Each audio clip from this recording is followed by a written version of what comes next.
Ethereum network's long-awaited London update is getting closer, with the code being released to the last testnet this week.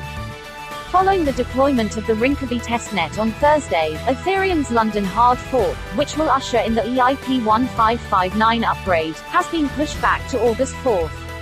The testnet update was issued by Ethereum engineer Tim Bako, who confirmed that the code has been properly deployed to all three testnets.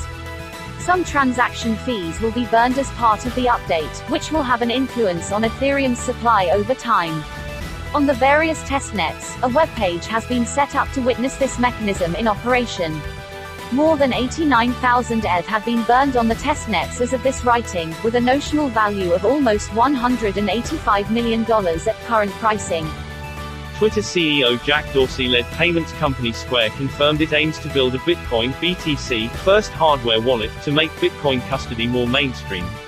"We have a lot of questions and issues to reconcile, and we'll start with this product direction: Bitcoin first, global distribution, multisig to achieve assisted self-custody, and prioritizing mobile use," Jesse Doroguska, hardware lead at Square, wrote in a Twitter thread today.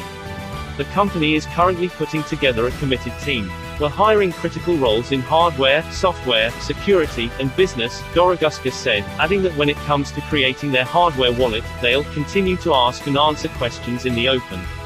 On June 4th of this year, Dorsey said that Square is exploring developing a hardware wallet for Bitcoin. Crypto skeptic U.S. Senator Elizabeth Warren D. Mass. gave the Securities and Exchange Commission (SEC) until the end of this month to figure out its role in regulating cryptocurrencies. The senator, who chairs the Senate Banking Committee's Subcommittee on Economic Policy, said in a letter to SEC Chair Gary Gensler that she needs answers by July 28. Despite the rising popularity of crypto, a lack of common-sense regulations has left ordinary investors at the mercy of manipulators and fraudsters, Warren said. The SEC must exercise all of its jurisdiction to address these risks, and Congress must also take action to close these regulatory loopholes, she continued. Warren has been a vocal critic of Bitcoin, calling it as speculative in nature and doomed to fail, in a March interview with CNBC. During a June subcommittee meeting, she also expressed her concerns about the lack of regulatory certainty surrounding crypto and the energy usage of proof-of-work coins. The list of countries actively researching the idea of central bank digital currencies, CBDCs, continues to grow at a rapid rate with each passing day. While China's digital yuan initiative has received the most attention, countries like the United Kingdom, Sweden, and Japan have been moving forward with their own CBDC research and/or testing in recent months.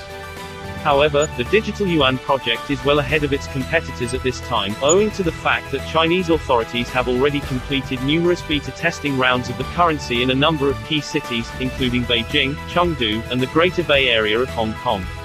In fact, sources indicate that inhabitants of Suzhou City can now pay for the daily trip on the city's fifth line using the digital yuan, demonstrating how far the initiative has progressed.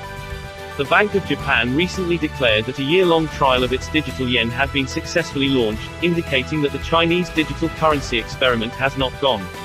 Sotheby's, a New York-based auction house, has announced that it will take Bitcoin or Ether as payment for its upcoming sale of a 101.38 carat flawless pear-shaped diamond. On July 9, a unique pear-shaped diamond with a value of up to $15 million, approximately 111.17 crore rupees, will be auctioned off. The key 10,138 is one of only 10 diamonds over 100 carats ever to be auctioned, with only 2 of them being pear-shaped, and it will be the sale of the most costly physical object ever publicly offered for purchase using cryptocurrency, according to Bloomberg. The colorless diamond's name, Key 10,138, is meant to highlight the crucial function that keys play in the cryptocurrency realm. This is a very historic occasion. For the first time, humanity's newest worldwide currency, the Bitcoin, may be used to purchase the most ancient and symbolic denominator of value. In a statement, Patty Wong, chairman of Sotheby's Asia, stated,